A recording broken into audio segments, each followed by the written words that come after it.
How's it going, everyone? It is Andre Williams, and over here we talk stocks and we focus on one thing: always protect your profits. And today we're going to be talking about CEI, Camber Energy. I want to make sure you guys are prepared going into Monday. We did see it did pull back on the Friday, so many are asking, hey, is this stock done? Is there anything left in the tank? Well, we're going to be talking about it in this video. I won't waste any more time. Let's jump into the agenda. If you're new to this channel, I just want to let you know we have timestamps down below inside the description. But if you are a shareholder or you're thinking about taking a position, I highly suggest you watch this full entire video. So the first thing we're going to go over is the technical analysis. We're going to be taking a look at the overall price action. We want to know support, we want to know resistance, and what are some levels we want to look for going in on Monday. This is very key if you have a strategy of getting into this play. And then we're going to go on Fintel, taking a look at the short interest information. We want to know, are shorts still heavily vested in this play? We're going to be taking a look at the borrow fees, also the short volume ratio. This is very key because it has an impact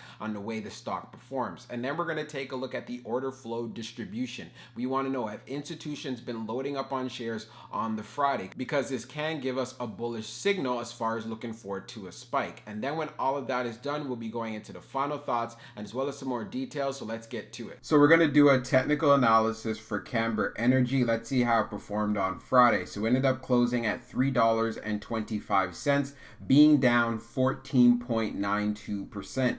On the low, it tested $2.86, and then on the high, testing $3.54. When we take a look at the volume stats on the day, you can see we traded at 323.931 million shares, and the average volume over 10 trading days being at 380.892 million shares. So keeping this in mind, this is definitely a big difference compared to the volume that we were seeing prior. Now, when we take a look at our chart, which is the 1 year daily chart, we can see from the RSI down below, it's right around 74.02. Yes, we are still in the overbought territory, and as you can see clearly, we have been on a downtrend because we've seen a pullback inside of the stock. When we take a look at the moving averages on our chart, we continue to have strength above the 100-day, the 200-day, the 50-day, and as well as the 21-day EMA. So as far as how it performed on the Friday, we did see that it did test $2.86 on the low, but one thing that we can clearly see,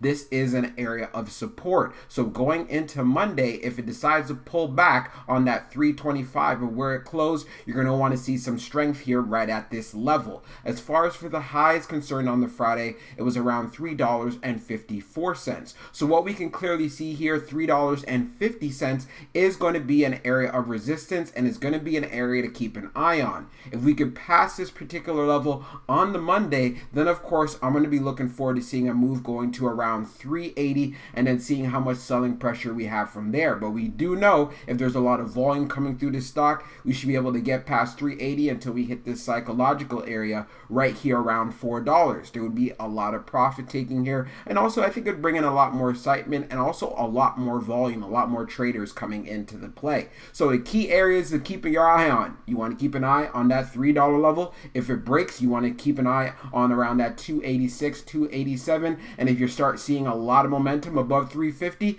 then you already know you could definitely start taking off from there, where it could test 380 and potentially get to $4 and even further. So we're going to take a look at the short interest information for CEI. Scrolling down on the page, the short shares availability is at 650,000, updated 27 minutes ago, and the short borrow fee rate is at 9.53%. When we take a look at the history of the short volume ratio, we could see for the close of Friday, it was at 45.95. Keep in mind, on September the 30th, it was as high as 57.81. So we do see a decrease there, and that's one thing we're going to want to keep an eye on, especially going into tomorrow. But one thing that is very clear, CEI does continue to have short squeeze potential. So if we have buying volume coming into the stock, we could see some strong moves in price action. So now let's jump into the order flow distribution. Now let's take a look at the order flow distribution for CEI. So we see here on the inflow was 188, and then on the outflow it was 168. So it ended up being an inflow day.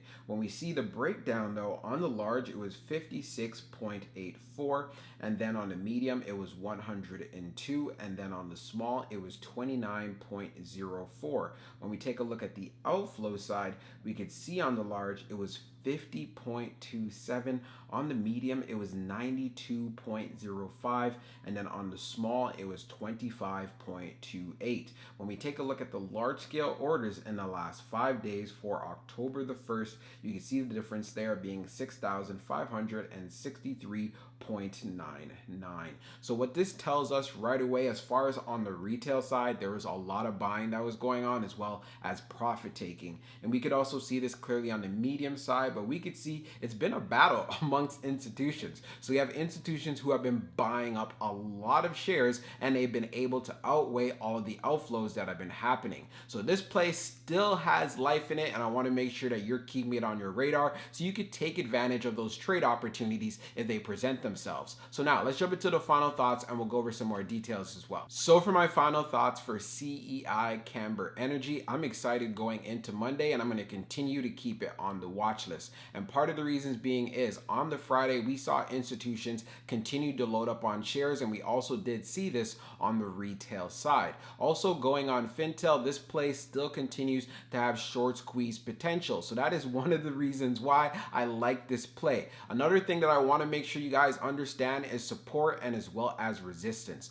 On the low, the play ended up testing on the Friday around 287. So going into Monday, if it pulls back to this area, you're going to want to see some strength. As far as resistance is concerned, we have it at $3.50. So we can get above that particular level, then I'm going to want to see that momentum continue, and we could easily bring more traders into the play that could push the volume up inside of this stock. But also another good scenario that we want to look for is holding up that $3 level. And this is why I said if $3 break, you're going to want to see that strength right at 287, could even be around 285 and so forth. So if you're going to be inside of this play, just make sure you have a strategy and you wait for the right setup. If you are holding shares in regards to the overall position, then I would make sure that you're doing your homework and you're doing your due diligence so you have a game plan that works right for you. So I hope you enjoyed this video, and we'll be talking real soon.